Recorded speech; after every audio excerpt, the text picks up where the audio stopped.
నగుమోము కనలేని నా జాలి తెలిసి. పరమాత్ముడు ఎంతటి భక్త సులభుడంటే పరమాత్మ కావాల్సింది ధన కనక వస్తు వాహనాలు కాదు, మణిమాణిక్యాలు కాదు. గీతలో 11వ అధ్యాయంలో విశ్వరూప సందర్శన యోగంలో 54వ శ్లోకంలో పరమాత్మ ఏమి చేస్తే నువ్వురా నా నిజమైన భక్తుడివి అని అంటాడో అర్జునుడి ప్రార్థన మేరకి పరమాత్మ చెప్తాడు, భక్త్యా తు అనన్యయా శక్యః అహమేవం విధోర్జున జ్ఞాతుం ద్రష్టుంచ తత్వేన ప్రవేష్టుంచ పరంతప. ఒక్క తులసి దళానికే పరమాత్మ ఎంత అనుగ్రహించాడో మనందరికీ తెలుసు. కాబట్టి రత్న ఖచ్చిత కిరీటాలు పరమాత్మకి సమర్పిస్తేనో, కోట్లాది రూపాయలు పరమాత్మకి సమర్పిస్తేనో, బంగారాలు పరమాత్మకి సమర్పిస్తేనో పరమాత్మ ఆశీస్సులు మనకి లభ్యం కావు మిత్రులారా. అనన్యమైన భక్తి చేత మాత్రమే పరమాత్మని మనం సులభంగా పొందవచ్చు. ఇలాంటి విశ్వరూపాన్ని గ్రహించడానికి, యథార్థంగా చేరుకోవడానికి, అర్థం చేసుకోవడానికి అనన్యమైన భక్తి చేత మాత్రమే సాధ్యమంటాడు. అర్జునుడు మరొక ప్రశ్న కూడా అడిగాడు, పరమాత్మ నీ అనుగ్రహం పొందాలంటే మానవాళికి కావలసిన క్వాలిఫికేషన్స్ ఏమిటి అని అడిగితే 55వ శ్లోకంలో విశ్వరూప సందర్శన యోగంలో శ్రీకృష్ణ పరమాత్మ చెప్తాడు, మత్కర్మ కృన్మత్ పరమః మద్భక్త సంగవర్జిత నిర్వైర సర్వభూతేషు యస్సమాం ఏతి పాండవ. అంటే పాండవా నేనే పరమగతి అని నమ్మవలెను, సమస్త కర్మలను భక్తి శ్రద్ధలతో నాకే అర్పించవలెను, సంగరహితుడై ఉండవలెను, సమస్త ప్రాణుల యందు వైరభావము లేక ఉండవలెను. అలాంటి భక్తుడికి మాత్రమే నేను భక్త సులభుడను, అలాంటి వాడు మాత్రమే నాకు భక్తుడని నేను భావించడానికి అర్హత ఉంటుంది అంటాడు పరమాత్మ. కాబట్టి ఇలాంటి భక్తి వేదికల దగ్గరికి వచ్చేటప్పుడు మీరు జాగ్రత్తగా గమనించండి మిత్రులారా. తిరుమలకు వెళ్ళే వాళ్ళు భక్తుల రూపంలో వెళుతున్నారా, పర్యాటకుల రూపంలో వెళుతున్నారా అని ప్రశ్నించుకుంటే, లేదు నేను త్రికరణ శుద్ధిగా పరమాత్మను దర్శించడానికే వెళుతున్నాను అని ఎవరైతే గుండెల మీద ఆత్మశుద్ధిగా చెయ్యి వేసుకుని అనుకోగలరో వాళ్ళకి మాత్రమే పరమాత్మ సులభుడు మిత్రులారా. వారికి మాత్రమే. ప్రారంభంలో చెప్పుకున్నట్టుగా ఎవరైతే లోక కళ్యాణం కోసం ఆలోచిస్తారో, పరమాత్మ నీ నుంచి నాకేమీ అక్కర్లేదు, నేను ఈ జాతికి ఏమి చేయగలను, పరమాత్మ నువ్వు నాకు ఇచ్చిన శక్తుల్ని నేను తిరిగి జాతి కోసం ఎలా ఖర్చు పెట్టగలను నాకు చెప్పు, ఆ వివరణ కోసమే తిరుమలకి నేను నీ దర్శనానికి వచ్చాను అని కనుక పరమాత్మని మొక్కుకోగలిగితే నీకు జాతికి రెండిటికీ కల్పించేస్తాడు. అదే పరమాత్మ తత్వం.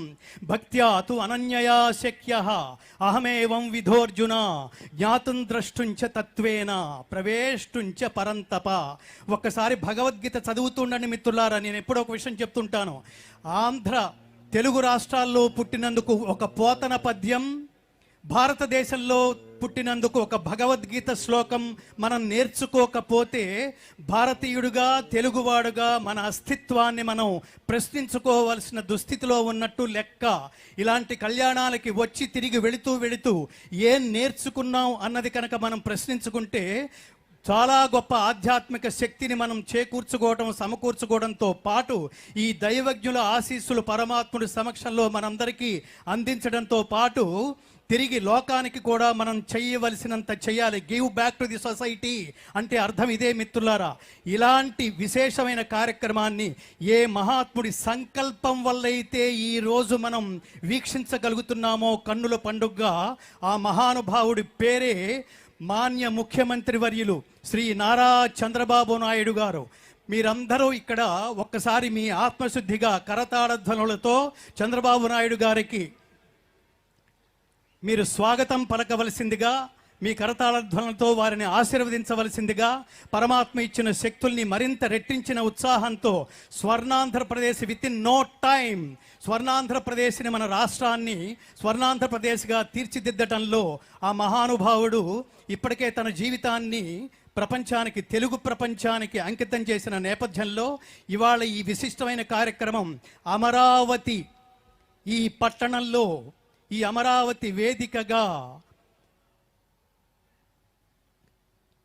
ప్రపంచం ఆశ్చర్యపోయే, ప్రపంచం ఆనందించే గొప్ప స్థితికి తీసుకువెళ్లాలనే సంకల్పం ఈ రోజు ఈ వేదిక మీద స్వామివారి సమక్షంలో జరగబోతోంది అమరావతి అభివృద్ధికి ఈ రోజు విశేషమైన పునాది పడబోతోంది.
ఇప్పటి వరకు కరణపేయంగా అన్నమయ్య సంకీర్తనల పుష్పాలని, ఆ పుష్పాల